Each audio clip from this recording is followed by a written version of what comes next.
बहुत समय पहले की बात है। सुंदरपुर नामक गांव में हरिया नाम का एक किसान अपनी पत्नी चंपा और अपनी मां के साथ रहता था। हरिया के पास थोड़ी सी जमीन थी जिसमें वह खेती करता और अपने परिवार का पालन पोषण करता था। एक दिन हरिया खेत में काम करके घर लौटता है और अपनी पत्नी चंपा से कहता है, सुनो चंपा, मुझे बहुत जोर की प्यास लगी है, जरा थोड़ा पानी ले आओ। इतना सुनते ही चंपा कमरे में जाती है और मटके में झांकती है। मटके में थोड़ा ही पानी बचा होता है। वह वही पानी एक गिलास में भरकर हरिया को देती है और कहती है, सुनिए जी, गर्मी बहुत तेज है, सबको बार बार प्यास लगती है और अब मटके में पानी भी नहीं बचा है। इतनी बात सुनकर हरिया बोला, अरे तो कोई बात नहीं, मुखिया जी के कुएं से पानी भरकर ले आती।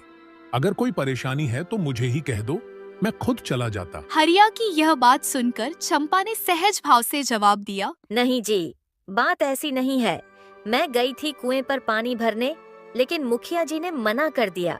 उन्होंने कहा कि जो छोटी जाति के लोग हैं, उन्हें पानी भरने से पहले पैसे देने होंगे, तभी पानी भरने देंगे। तब हरिया बोला, ओह, ऐसी बात है, रुको, मैं खुद जाकर देखता हूँ। वह बाल्टी उठाकर मुखिया जी के घर की ओर रवाना हो गया। थोड़ी देर में वह मुखिया के कुएं के पास पहुंचा। तभी वहां मुखिया जी भी आ गए। तब हरिया मुखिया जी से बोला, मुखिया जी, हमें थोड़ा पानी चाहिए। घर में एक बूंद भी पानी नहीं बचा है। मेरी माँ और पत्नी दोनों प्यासे हैं। मुखिया ने रूखे स्वर में जवाब दिया, सुन हरिया, कल से नया नियम लागू हुआ है। जो भी पानी भरेगा उसे 10% देना होगा, तभी पानी मिलेगा। हरिया ने विनम्रता से कहा, नहीं मुखिया जी, ऐसा मत कीजिए। पानी पिलाना तो पुण्य का काम है। आप ऐसा करके पाप क्यों कर रहे हैं? मुखिया झल्ला कर बोला। अरे हरिया, ज्यादा ज्ञान मत बांट। पानी चाहिए तो पैसे देने पड़ेंगे। यह सुनकर हरिया बहुत दुखी हो गया, पर उसके पास कोई और उपाय नहीं था। कुछ सोचकर वह बोला, मुखिया जी, पूरे गांव में केवल यही एक कुआं है और वह भी आपकी जमीन पर है। आप जो कहेंगे मैं मान लूंगा, लेकिन मेरे पास इस वक्त पैसे नहीं हैं। मुखिया ने तुर्शी से कहा, पैसे नहीं है तो पानी भी नहीं मिलेगा। हरिया ने गिड़गिड़ाते हुए कहा, मुखिया जी, मेरी माँ की तबीयत बहुत खराब है, उन्हें दवा खिलानी है। कृपा करके थोड़ा पानी दे दीजिए। हरिया की बात सुनकर मुखिया थोड़ी देर सोच में पड़ गया। फिर बोला, ठीक है हरिया, तेरी बात का मान रख लेता हूँ। पानी भर ले, लेकिन इसके बदले तुम्हें मेरे खेत में एक दिन काम करना होगा, वरना किसी और को मैं मना कर देता। हरिया मजबूरी में सहमत हो गया। उसने कुएं से पानी भरा और थके मन से घर लौट आया। अगली सुबह तड़के हरिया मुखिया जी के खेत में काम करने निकल पड़ा। दिन भर कड़ी मेहनत करने के बाद वह थका हारा अपने घर लौटा। घर पहुंचते ही उसकी पत्नी चंपा ने गौर किया कि हरिया कुछ उदास और चिंतित लग रहा है। उसने पूछा, आज आप कुछ मायूस लग रहे हैं, कोई बात हो गई क्या? हरिया ने धीमे स्वर में जवाब दिया, नहीं चंपा, ऐसी कोई खास बात नहीं। बस कल जब मैं पानी भरने गया था तो मुखिया जी ने कहा था कि पानी के बदले उनके खेत में काम करना होगा। आज वही काम करके आ रहा हूं। बस सोच रहा हूं कि ये सिलसिला कब तक चलेगा। हर बार पानी के बदले मेहनत देना, आखिर कब तक? चंपा थोड़ी उलझन में बोली, मैं समझी नहीं, आप क्या कहना चाह रहे हैं? हरिया ने ठहर कर कहा, मेरे कहने का मतलब ये है कि अब वक्त आ गया है जब हमें खुद अपना इंतजाम करना होगा। ना तो मेरे पास इतने पैसे हैं कि हर बार पानी के लिए कुछ चुकाऊं, और ना ही इतनी हैसियत है कि खुद का कुआं खुदवा सकूं। लेकिन अब और नहीं, मुझे पानी की तलाश खुद करनी होगी। जंगल, पहाड़, कहीं भी, पर मैं कोशिश जरूर करूंगा। अगली सुबह हरिया जैसे ही घर से निकलने वाला था, तभी चंपा ने उसे रोका और बोली, सुनो, जरा संभल कर जाना, लेकिन कृपया करके कालिंदी जंगल में बिल्कुल मत जाना। मैंने सुना है कि वहाँ भूत प्रेत और जंगली जानवर रहते हैं, इसलिए उस रास्ते पर भूल कर भी मत जाना। यह सुनकर हरिया बोला, अरे चंपा, तुम भी ना। इस जमाने में भूत प्रेत सिर्फ कहानियों में होते हैं, और जहां तक जंगली जानवरों की बात है, मुझे रास्ता अच्छी तरह से पता है। तुम बिल्कुल भी चिंता मत करो, घर पर रहना और माँ का ख्याल रखना।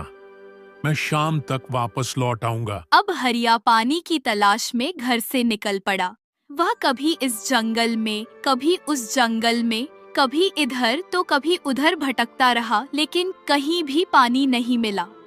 ऊपर से तेज धूप और भूख ने उसे और भी परेशान कर दिया। थोड़ी देर बाद उसे एक पेड़ दिखाई दिया। उसने सोचा, क्यों ना इस पेड़ के नीचे थोड़ी देर आराम कर लूं? फिर पानी की तलाश में दूसरे जंगल की ओर निकल जाऊंगा। यह सोचकर हरिया पेड़ के नीचे लेट गया और कब उसे नींद आ गई उसे खुद भी पता नहीं चला। कुछ देर आराम करने के बाद वह फिर दूसरे जंगल की ओर निकल पड़ा। जैसे ही वह दूसरे जंगल की ओर बढ़ने लगा, उसकी नजर एक बूढ़े आदमी पर पड़ी। उसे देखकर हरिया सोचने लगा, ये बूढ़ा आदमी इस सुनसान जंगल में क्या कर रहा है? अगर यह मुझे जंगल के बारे में कुछ जानकारी दे दे, तो मेरा सफर थोड़ा आसान हो सकता है। हरिया यह सोचकर उस बूढ़े व्यक्ति के पास पहुंचा और बोला, अरे बाबा, आप इतने सुनसान जंगल में अकेले क्या कर रहे हैं?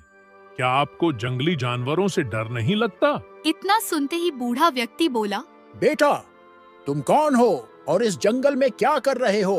तब हरिया बोला, बाबा, मैं एक राही हूँ जो पानी की तलाश में इधर उधर भटक रहा हूँ, लेकिन मुझे अभी तक एक बूंद भी पानी नहीं मिला। यह सुनकर बूढ़ा व्यक्ति बोला, अरे बेटा, तुम्हें अपने घर लौट जाना चाहिए।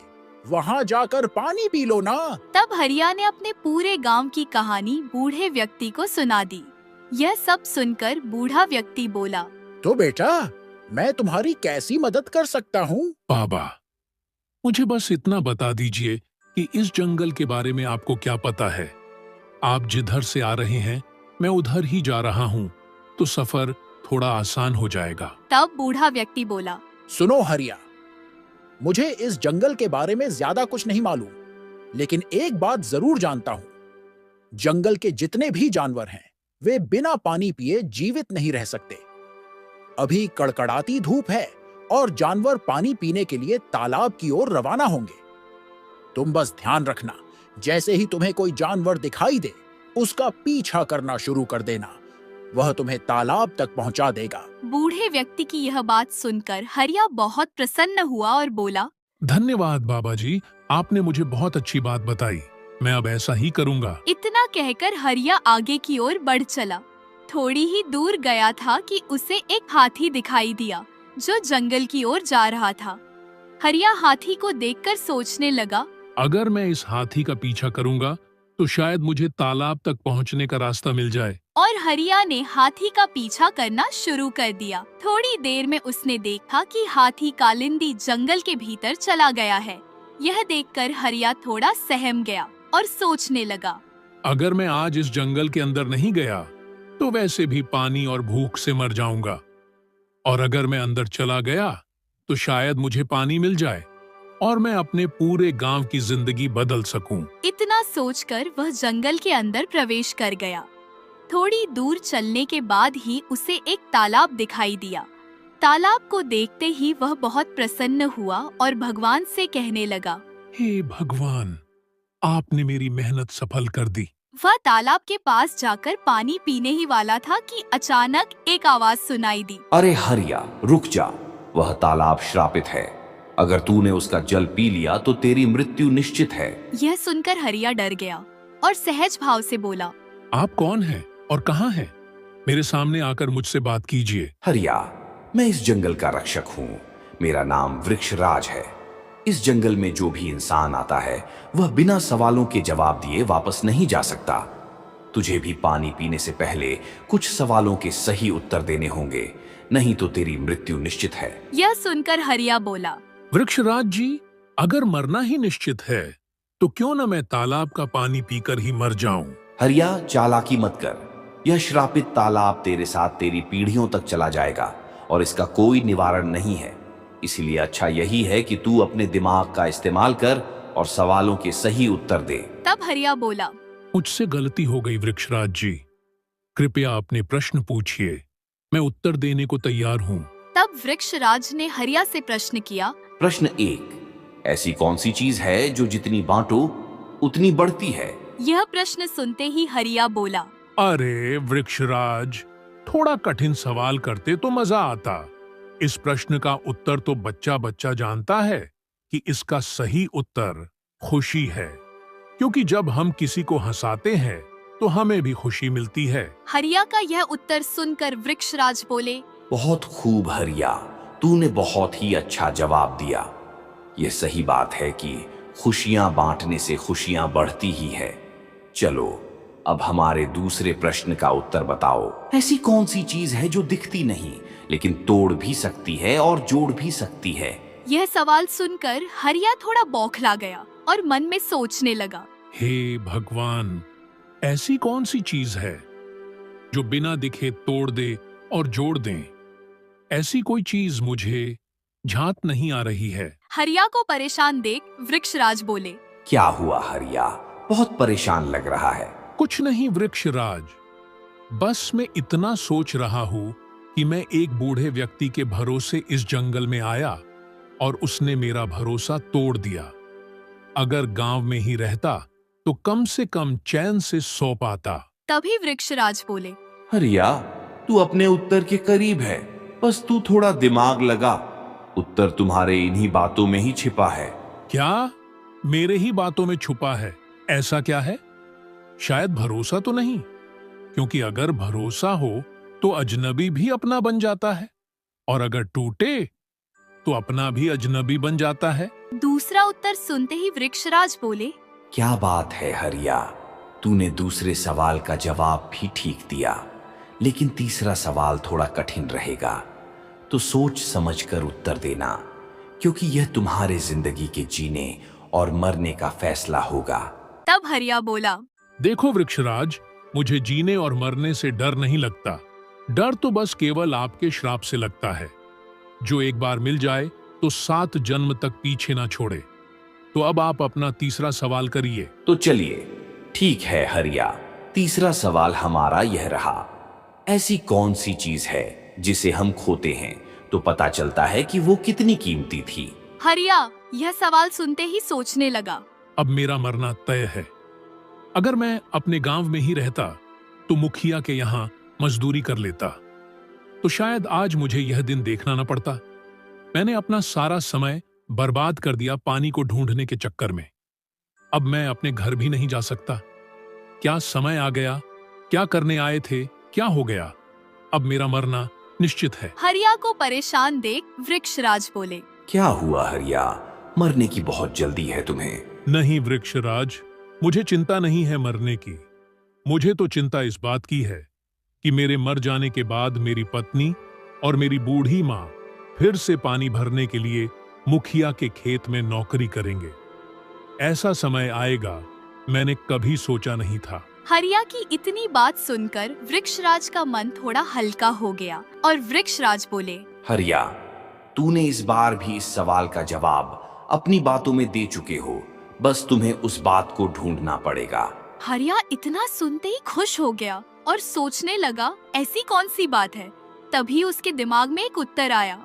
वृक्षराज, कहीं इसका सही उत्तर समय तो नहीं, क्योंकि वक्त चले जाने के बाद वापस नहीं आता, और तब समझ आता है कि उसका हर पल कितना अनमोल था। बहुत खूब हरिया, आज तूने मुझे खुश कर दिया। जा तालाब से पानी पी ले और अपनी प्यास बुझा ले। तुरंत हरिया तालाब से पानी पीकर घर लौटने लगा। तभी वृक्षराज बोले, हरिया, जब तुम रास्ते से जाओगे तभी तुम्हें रास्ते में एक संदूक पड़ा मिलेगा। उसे उठा लेना और अपने घर लेकर चले जाना, और ध्यान रहे उसे अपने घर के अंदर ही खोलना, रास्ते में मत खोलना। हरिया वृक्षराज की बात को मानकर घर की ओर रवाना हुआ। वह घर के करीब पहुंचने वाला ही था कि उसे एक संदूक दिखाई दिया, और उस संदूक को हरिया उठाकर अपने घर ले गया और अपनी पत्नी से जंगल की सारी बातें बता डाली। तब उसकी पत्नी चंपा बोली, सुनिए, अगर वृक्षराज ने बोला था कि घर पर जाकर संदूक खोलना, तो हम क्यों ना संदूक खोलें? हाँ, क्यों नहीं चंपा, जरूर हमें संदूक को खोलना चाहिए। दोनों ने मिलकर संदूक खोला और संदूक के खुलते ही चंपा बोली, अरे बाप रे, इतना सारा सोने के सिक्के, इससे तो हमारी गरीबी दूर हो जाएगी। चंपा की यह बात सुनकर हरिया बोला, नहीं चंपा, इस पैसे से हमारी गरीबी नहीं, बल्कि हमारी तरह इस पूरे गांव की गरीबी दूर करना है। और इसके लिए हमें एक कुआं बनवाना चाहिए और गरीबों की मदद करनी चाहिए। थोड़ी ही दिन में हरिया ने एक कुएं का निर्माण करवाया, जो कि निशुल्क पानी देने का वचन किया। हरिया की इस बात से पूरा गांव खुश था, क्योंकि वो कहावत है ना, लहरों से डरकर नौका पार नहीं होती, कोशिश करने वालों की कभी हार नहीं होती।